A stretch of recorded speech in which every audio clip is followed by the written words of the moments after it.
Alright, so I'm gonna show y'all my settings for Black Ops 6. Everybody has their own personal preference. I'm gonna just show you guys what I use, and you might want to use them too. I don't know. People have been just asking for a settings video, so I'm just gonna go through mine. Alright, so first off, I play on stick and move flipped. I've always played stick and move. People like to play tactical. I like stick and move. If you've always played a certain way, just keep playing that way. Like, don't change it. With stick and move, you basically just jump with the right stick instead of pressing X. So that's what I do. My sensitivity, I've always played on like higher senses. I never really, like, this is the lowest sense I've played in a long time. Like, I played 14, 15, 16 the last couple CODs. So Black Ops 6 is just a little bit more faster paced, so that's why I kind of went down. Yeah, so I have swapped on, so I shoot with my L1 and my R1 instead of my triggers. Vibration off, of course. Now this is the dead zones that I do use. I do recommend you do change your left stick to between 80 and 90, because in this COD for some reason it just is a sweet spot. My right stick min is set to 4 because I don't have that much stick drift for my controller, but if you have a lot of stick drift, just keep putting this number higher and higher and higher until your stick drift goes away and your left stick stops moving or your right stick stops moving. Make sure you change your right stick maximum to 100. I think it's defaulted at 99, so put it up to 100. Also, I play on a PS5, so I don't play on PC, so this is just console settings. So this is for my console players for real. Alright, so my aiming settings, my ADS sensitivity multiplier is at 0.40.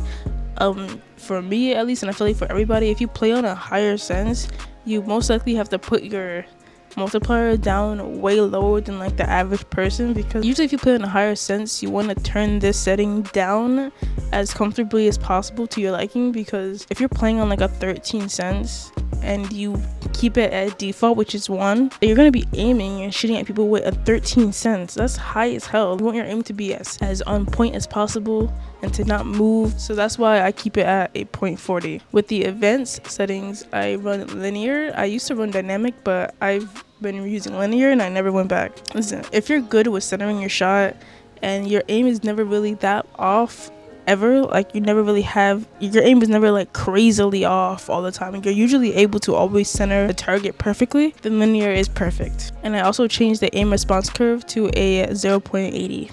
Alright, so movement settings, I don't use automatic attack sprint. Like for me, I feel more comfortable and more able to control like every movement when I just have sprint on. I have sprint on, and there's a little setting that I'm gonna get to that's gonna help you be able to feel like you have tactical sprint always on. So press square and I turn, this probably might be on for y'all, so just put that all the way down to 0.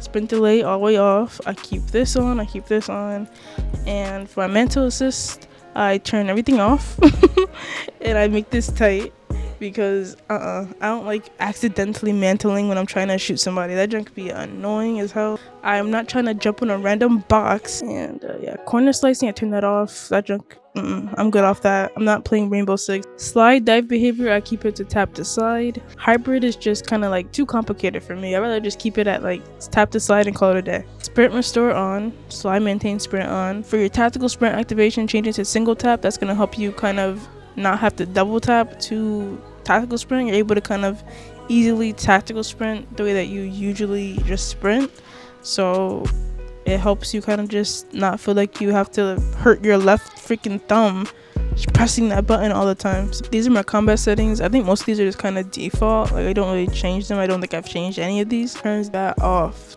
That was in the beginning of the game. I could not find this setting and it was pissing me off. My graphic settings, my brightness is at 60. Don't have your brightness all the way up, okay, because your game's gonna look like it's gray and foggy. Keep it between 60 and 50. Make sure you have your world motion blur off, your weapon motion blur off, depth of field off. For fidelity cast, turn that on and put it to 100. My FOV, I have it set to 115. I've always liked 115.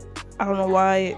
It's a little difference, okay? Weapon field of view to wide. Okay, so the last setting I'm gonna show y'all is color customization.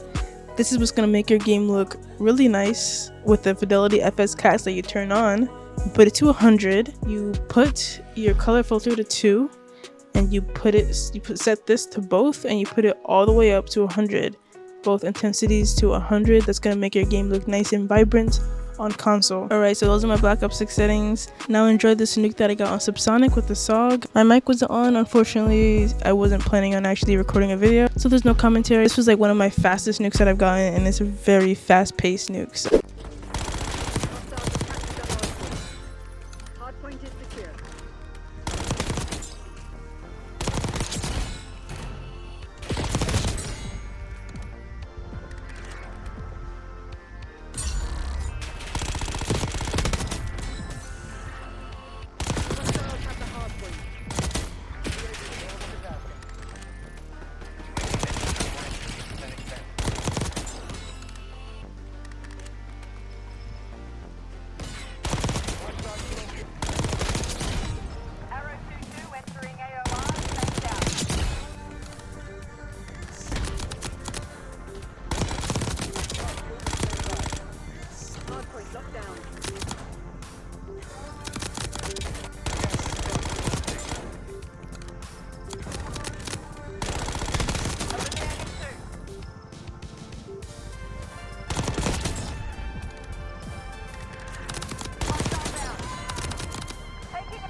Hardpoint is secure. Hostiles have captured the hardpoint. MTL expired. Skyber exiting mission area.